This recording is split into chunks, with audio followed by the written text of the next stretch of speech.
দুই বন্ধু একসাথে এত প্রীতি, দুই বন্ধু একসাথে এত প্রীতি। কখনো কখনো এই বন্ধু পাকশাক করে, কখনো কখনো ওই বন্ধু পাকশাক করে। চুলার মধ্যে যাইয়া হঠাৎ করে তাকায়া তাকায়া দেখে আমার ওই বন্ধু পাকশাক করে কেমনে। চুলার আগুন তো নিভা যায়, চুলার আগুন নিভা গেলে ফু দিয়ে আগুন জ্বালায়, কিন্তু তাকায় দেখে আমার ওই বন্ধু ফুটু দেয় না। এই হাত দিয়ে চুলার ভিতরে হাত ঢুকায়া কেমনে জানি অলৌকিক ভাবে আগুন জ্বালায় দেয়। বন্ধু দৃশ্যটারে দেখা ডাক দিয়ে, বন্ধু রে গোপন করবি না, আমি নিজের চোখে দেখেছি, গোপন করবি না। আগুনের ভিতরে হাত ঢুকায়া তুমি নিজে কেমনে জানি আগুন জ্বালায়া দাও। ডাক দিয়ে, বন্ধু আমি না তোর জানে জিগার, আমার কাছে লুকো চুরি করিস না, একটু খুইলা কো কারিশমাটা কিসের। এবার বন্ধু ডাক দেখে, বন্ধু রে তাইলে শুন, এই কারিশমা আমার না, এই কারিশমা হইল একজন আবেদ মহিলার দোয়ার কারিশমা। বলে বন্ধু খুলে বল। ডাইকা কয়, আমি বড় খারাপ মানুষ ছিলাম, আমি নিয়মিত মদ পান করতাম, এমন কোনো গুনাহ নাই যে গুনাহ আমি করি নাই, এমন কোনো গুনাহ নাই যে গুনাহ আমি বাদ দেই নাই, সমস্ত গুনাহের সাথে আমি জড়িত, আমি সব গুনাহ করেছি। একদিন ছাদের উপরে চেয়ারের মধ্যে বসা আমি মদ পান করি, হঠাৎ করে তাকায়া তাকায়া দেখি পাশের বাড়িতে একটা সুন্দরী মহিলা, একটা সুন্দরী মেয়ে আমার নজর কাইরা যায়, এই জায়গায় ছবি আইকা যায়। আমি বাবারে গিয়া বললাম, বাবা ওই সুন্দরী নারীর আমার লাগবো, যদি বিয়ে করতে হয় আমি ওই সুন্দরী মহিলারে বিয়ে করব। বাবা গেলেন বাড়িতে বিবাহের প্রস্তাব নিয়া।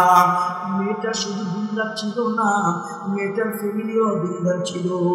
বাবাই ডাক দিয়া কয়, এই বদিনের কাছে আমি মেয়ে বিয়ে দিব না, দিনদার মানুষ দেখা আমি মেয়ে বিয়ে দিব, তোমার সন্তানের কাছে আমি আমার মেয়ে বিয়ে দিব না।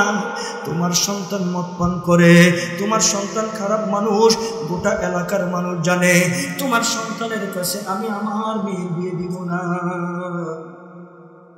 অন্য জায়গায় বিয়ে হয়েছে, তিনটা বাচ্চাও হয়েছে।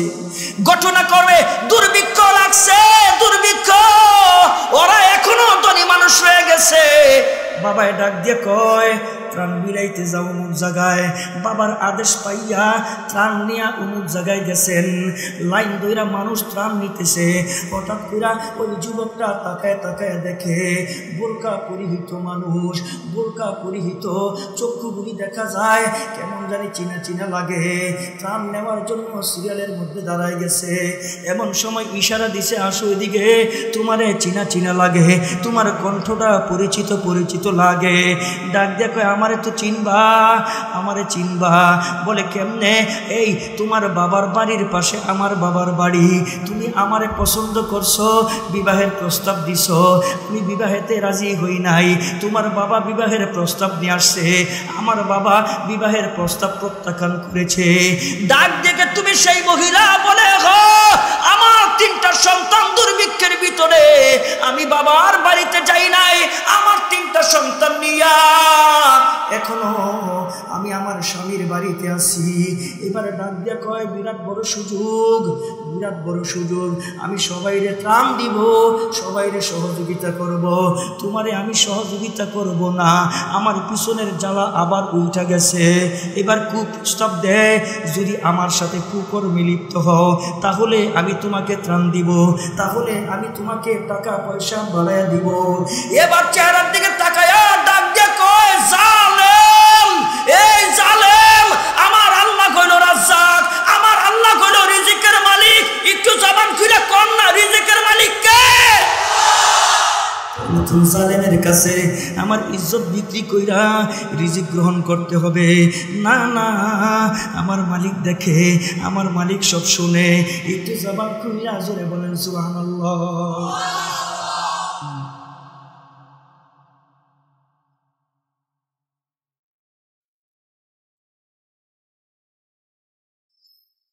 আমার ভাইয়েরা একটু জবান খুলে জোরে কর না, রিজিকের মালিক কে?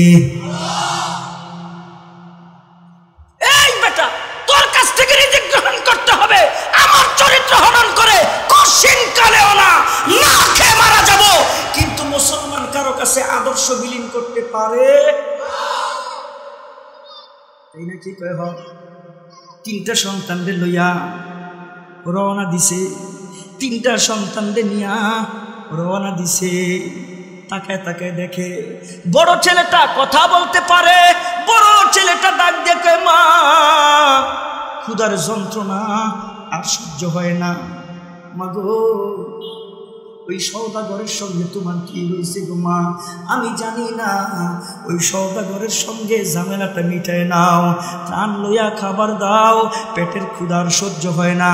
ও মা, যদি খাবার দিতে না পারো, মা হইয়া সন্তানের গলা টিপা হত্যা করে ফেলাও। এই কথাগুলি শুনছে জালেম, মনে মনে চিন্তা করে সন্তানকে বাঁচাইবার জন্য হইলেও তো আসবে। একটু জোরে কন্ত, এই দৃশ্যগুলি আমার আল্লাহ দেখতেছে কিনা? ঠিক তাই, 3টা সন্তানকে কুলের মধ্যে নিয়ে আবার আসছে। এবার মুস্কি হাসি হাসলো। মুস্কি হাসিটা দেখা মেয়েটা ডাক দেখো, জালেম, মনে করিস না আমি তোর কুপ্রস্তাবে রাজি হয়েছি।